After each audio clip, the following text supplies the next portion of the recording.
let me share with you guys a little story about my life. Something that's pretty personal. I don't like to share it with people, but I figure if I share it with you, you could understand that even you, if you're in a weak point of your life, if you're at a point where you're about to break, I want you to know we've all been there. And these are monumental times that are either going to make you or break you. And you have to choose as a man, am I going to grow out of this, or am I going to let this screw everything up for me? You see, the greatest power in life is found at your darkest point. There were times in life that I had no reason to live. I was ready to go. God gave you the power to turn every dark moment into a lesson. If you can harness this power, no mortal man will ever be able to look at you the same again. Once you learn that power, you will become fearless. And when I was 15 years old, I dropped out of high school. And the reason I did was because my mom was diagnosed with breast cancer. And that time was the hardest time of my life. It was a time where I felt like I had no reason to live. There was nowhere to go, nowhere to look. Mom was diagnosed with breast cancer. And for me, it was the end of the world. See, my mom was my best friend growing up. My dad was the bad cop, my mom was the good cop. When my dad would throw me in the room, shut off the lights and tell me you're not coming out until tomorrow, my mom was there 2 hours later after he left to let me know everything was going to be okay. You see, that breaking point is a monumental time for every man, because it's either going to make you or going to break you. And it is your choice if you want to move forward and become stronger and harness your will and strength and power and turn the sadness into anger and anger into strength, or you could just let it break you and you turn into a victim. You see, when we sat at the doctor's office and the doctor told us, your mom has breast cancer, the first question I asked the doctor was, is my mom going to make it? And he looked at me with a sad face and said, I don't know. I remember my palms getting sweaty, my eyes getting watery, my body was shaking. But what can you do? Who can you yell at? Who are you going to be upset at? God, the doctor, the world? Yeah, you could imagine I was upset at everybody. I looked straight in the eye of the doctor and I told him, listen, doctor, if my mom's not gonna make it, we're all not gonna make it. And that day was the day that everything changed for me, because I knew if my mom doesn't make it, I'm going with my mom. And when we went back home, my mom started going through chemotherapy. I was with her at every freaking session. Within time, my mom's hair started to fall out and I had to shave my mom's head. When I did that, I wanted to show her that I stand with her. So I shaved my head as well, and I shaved my eyebrows. When you go through chemo, you lose hair everywhere. And it was such a difficult time for me to see my mom going bald, looking at wigs. I was having nightmares. And then I thought to myself, you know what? I'm ready to die. I'm ready to go right now. And I was wishing for God to take me more than wishing God to save her. You could imagine, as a young man, you don't know what to do. So as I became more and more reckless, not knowing what was going to happen with my mom, she had one surgery, they cleaned out one breast, then they said she needs another surgery to clean out the other, then she needed another surgery to cut off one breast, then she needed one more surgery to cut off the other, and then she needed one more surgery to reconstruct, and then again. My mom had more than just multiple surgeries, and it was extremely freaking difficult. It was sad, it was painful, it was hard. So walking around with a chip on my shoulder, all I wanted was to fight the world, and all I wanted was to die. But I was so sad that I wanted to start feeling something different than just sadness in me. I wanted to feel something else. So every place I walked into, I looked at who's the toughest guy and if he wants to fight with me. And I fought a lot of people. I fought so many people in so many places that when I would go to places, people would see me and leave. One day I show up at a hookah bar and I see a group of guys. I'm sitting down smoking hookah with a couple of my boys and I'm eyeing everybody. This group of guys were older than me. Again, I was 15. They were all in their 20s, 30s. One was in his 40s. I kept staring at them dead in the eye, looking for a battle. See, there wasn't one of them, there was 6 of them. And I still felt like it wasn't enough. I was ready to die. They were just ready to possibly fight. So one of the guys looks at me with a very deep Russian accent and he goes, "What the fuck you looking at?" And I tell him, "At you." "And what?" See, I was an instigator. I was looking for a fight, but maybe I was looking for more. So he looks at me and tells me, "Kid, put your eyes down, or else I'm gonna take them from you. I smiled, and I said, go ahead and try. As soon as he got up, I picked up a chair, threw it right at him, and I got into a brawl with 6 guys. They beat me, I beat them, but the fight didn't stop. I also wanted it so bad, I told my buddies not to jump in. You see, knowing how to fight can get you pretty far, but looking to fight can get you killed. You never know who you're messing with, and I was that guy. So we go on and on. Half of the restaurant breaks apart, and they can't stop me.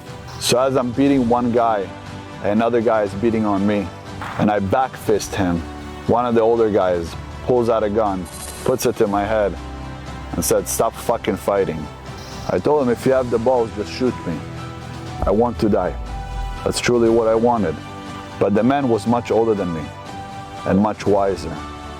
And he saw the pain in my eyes, and he told everybody to stop. And I told him, shoot me. And he tells me, I'm not gonna shoot you. I want you to stop, and I want to talk to you. Will you come outside with me? See, they didn't know I was 15 years old. They thought I was a young man, possibly, 19, 20. But when he looked me in the eyes, he could tell that I'm young. He could also see how reckless I am. So he puts his gun back and asks me to walk outside with him. I tell him, no, if you want to shoot me in here. And he said, I'm not going to shoot you. I just want to talk to you. For some reason, I felt comfortable enough to walk with him outside. And he told his buddies to stay inside. Little did I know, it was a group of the Russian mob.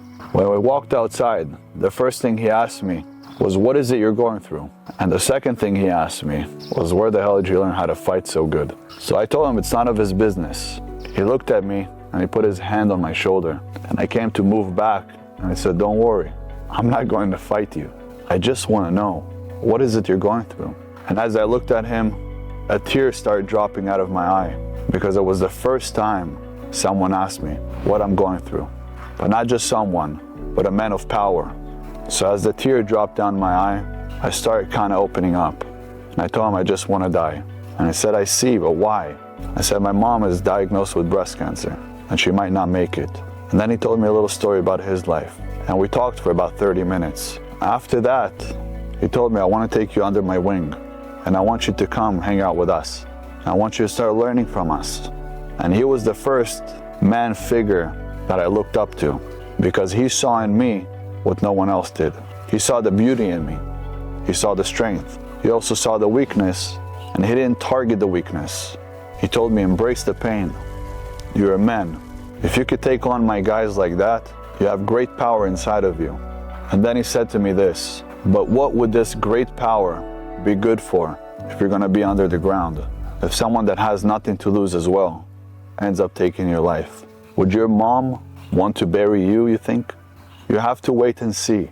For all you know, your mom is gonna be just fine. And it's just a hard time you're going through. And that was the time my life truly changed. And it changed for the better. And later after that, we started to hang out. I started to feel better. I felt like I had boys with me, like someone who's truly got my back. And I decided I was going to start fighting for him. So I started fighting in underground fights, little clubs, houses, and I was great. My dream was to be in the UFC one day. And after just a month, I realized that the point where I was going to die, where I felt like it was the end of the world, in that moment that a gun was pointed at my head, God actually saved me. God sent me exactly to the person who knew how to deal with me in those tough times and those hard times. And that's why I'm here talking to you guys. Because those hard times that I went through, I know that if I share it with you and you're watching this, it will help you go through the hard times as well. You will understand that you're not alone and there's someone out there going through the same thing, if not worse. But we're all in it together. You see, if you're feeling suicidal at any moment in time in your life and you want to take your life, just remember that God sent you here for a reason. He sent you here with a purpose. Before He sent you here, He guided you to where you're going to be. Because that's what life is about. It's finding your purpose. You have to try to go back and remember why God sent you here. Because there's no such thing as someone here without a purpose, or else God wouldn't put you here in the first place. But if you take your life, there's nothing that you can do after that. Your purpose here is gone. But if you go through the pain and through the hard times and come out of it as a warrior, not as a victim. You'll be able to do exactly what I'm doing today. And it's helping other people who are going through the same things and the same moments and the same circumstances that you went through. You'll be able to save them as well. Because as long as I never gave up and I never gave in, I realized that God was never late. He was always on time. He was always here for me. But you have to ask Him, beg Him for help sometimes, because you are His child, and each and every one of us are His children. And if you will ask God for help in the hardest times, He will answer, because God does not neglect His kids. He will always be there. This is why becoming fearless is extremely powerful. And the only time you become fearless is when you understand that God is walking with you. People are extremely comfortable on the bus, not knowing who the driver is, and extremely comfortable on the plane, not knowing who the pilot is, and extremely comfortable on a boat, not knowing who the captain is. But they're not comfortable at life, knowing that God's got the front wheel. He's going to guide you to greatness. As long as you know that He's always by your side, you will become fearless. And when you become fearless, you become limitless. You unlock the genes that you need to unlock in order to be able to get to those levels in life. Because if you have no fear of dying, no fear of losing, no fear of falling, if you fall, what's the big deal? Oh, you'll hit your knees 2 feet away from the ground. If you lose money, what's the big deal? We come to this world with nothing, empty-handed. We leave here with nothing, empty-handed. Everything we gain in this world, we don't take with us. And we didn't come here with an investment, which means in this world we don't lose anything and we don't gain anything. Everything is a monopoly, just like the game. That monopoly game is not real. Same thing in life. You're here for a purpose. You're here to change lives. You're here to make the world a better place. Fight for your purpose. Do what you gotta do, but take God with you. Let Him be right by your side. He will help you in relationships. He will help you in business. He will help you at life. And always remember, never fear fear. Become fear, so fear Himself will fear you.